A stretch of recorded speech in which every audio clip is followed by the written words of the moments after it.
नमस्कार, मैं नवीन कुमार। आइए डालते हैं एक नज़र आज की खबरों पर।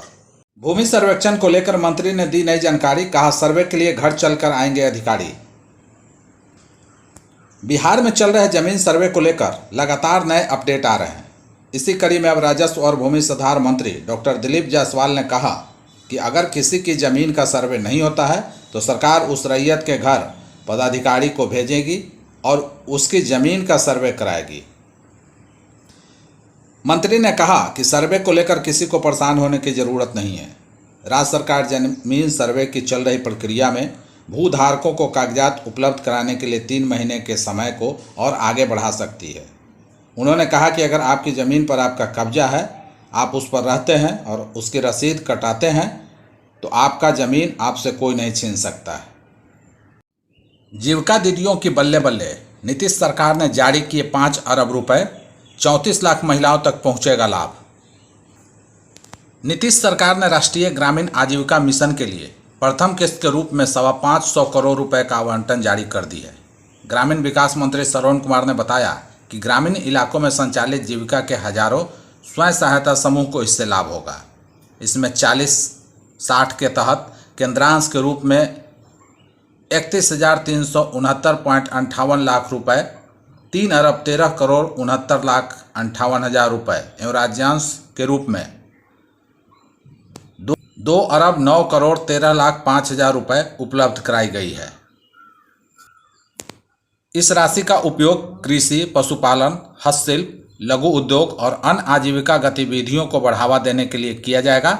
यह पहल ग्रामीण क्षेत्रों में गरीबी उन्मूलन की दिशा में एक महत्वपूर्ण कदम है।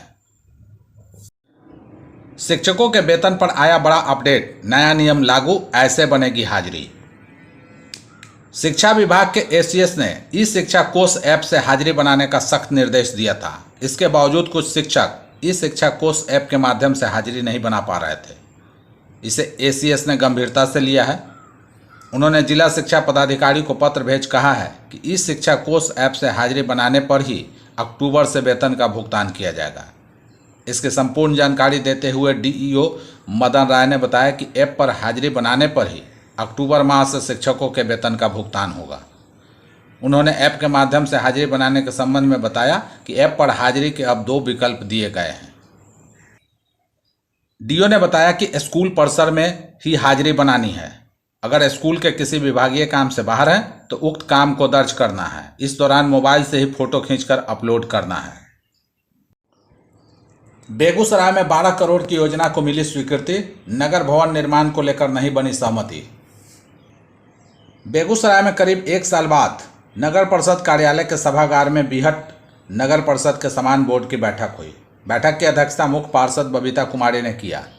बैठक में गत बैठक की संपुष्टि के बाद बेगूसराय डीएम के पत्रांक 548 के प्राप्त सुझावों के सदन ने सर्वसम्मति से अपनी स्वीकृति प्रदान की, जिसके तहत नगर परिषद क्षेत्र की सीमा क्षेत्र में sign board, welcome board, glow sign board, high mast light, high mast flag, clock tower सहित अन्य विकास कार्य को पारित किया गया।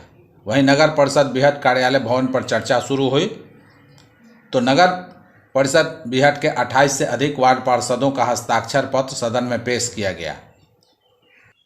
इस पर मुख्य पार्षद ने अपना प्रस्ताव देते हुए बरौनी प्रखंड मुख्यालय परिसर स्थित कुक्कुट की भूमि पर बनाने का सुझाव दिया, जिसे सदन के अधिकांश वार्ड पार्षदों ने उनके इस प्रस्ताव को एक सिरे से खारिज कर दिया।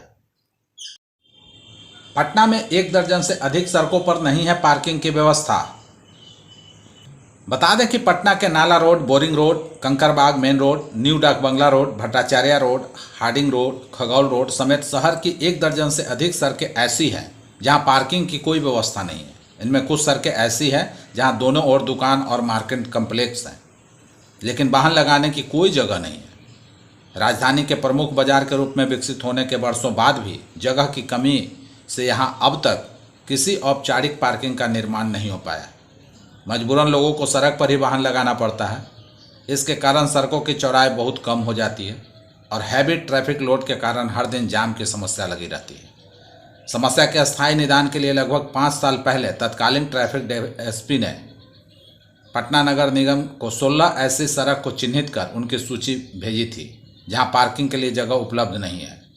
इन सड़कों में वाहनों को पार्क करने के लिए आसपास की खाली जगहों में पार्किंग बनाई जानी थी, जहां गाड़ी पार्क करने के बाद लोग इन सड़कों पर स्थित बाजार में खरीदारी के लिए आते। लेकिन अब तक पटना नगर निगम ने इस दिशा में कोई प्रभावी प्रयास नहीं किया है। दानापुर में अवैध अतिक्रमण पर चला बुलडोजर। पटना के दानापुर में टाउन क्लीन ऑपरेशन के तहत अवैध अतिक्रमण पर कार्रवाई की गई। नगर परिषद प्रशासन ने तकिया पर गांधी मूर्ति से बीएस कॉलेज तक जेसीबी से अतिक्रमण हटाया। इस दौरान दुकानदारों पर जुर्माना लगाया गया है। हालांकि नगर प्रशासन ने कहा कि शहर को स्वच्छ बनाने की ये पहल की गई है, जो आगे भी जारी रहेगी। बक्सर में वसूली पुलिस पर हुई एक्शन। बक्सर में पुलिस की गश्ती गाड़ी द्वारा मवेशी लदे वाहन से अवैध वसूली का एक वीडियो सामने आया है। वीडियो में पुलिसकर्मी पैसे लेते हुए दिख रहे हैं। घटना के बाद बक्सर के एसपी ने जांच के आदेश दिए, जिसके बाद महिला सब इंस्पेक्टर समेत 4 पुलिसकर्मियों को निलंबित कर दिया गया है। बता दें कि बक्सर के नगर थाना क्षेत्र के ठोड़ा पुल की घटना है, जहां वीडियो में दिख रहा है कि पुलिस की गाड़ी मवेशी वाले वाहन से आगे खड़ी है और पुलिसकर्मी उससे पैसे ले रहे हैं। वसूली के वीडियो सामने आने के बाद पुलिस महकमे में हड़कंप मच गया। बक्सर एसपी शुभम आज ने मामले को गंभीरता से लेते हुए सदर एसडीपीओ धीरज कुमार को जांच के निर्देश दिए। एसडीपीओ द्वारा की गई जांच में मामला सही पाया गया। जांच में महिला sub inspector Juhi Kumari, 2 home guard और गाड़ी के ड्राइवर को दोषी पाया गया। एसपी ने सभी को तत्काल प्रभाव से निलंबित कर दिया। रक्तदान नेत्र जांच शिविर का आयोजन। बीएस कॉलेज दानापुर में रक्तदान नेत्र जांच शिविर का आयोजन किया गया। यह आयोजन दानापुर के आईडीबीआई बैंक के स्थापना दिवस के अवसर पर किया गया। इस मौके पर स्वयंसेवकों, शिक्षकों, कर्मचारियों ने रक्तदान कर अपने सामाजिक दायित्व का निर्वाह किया।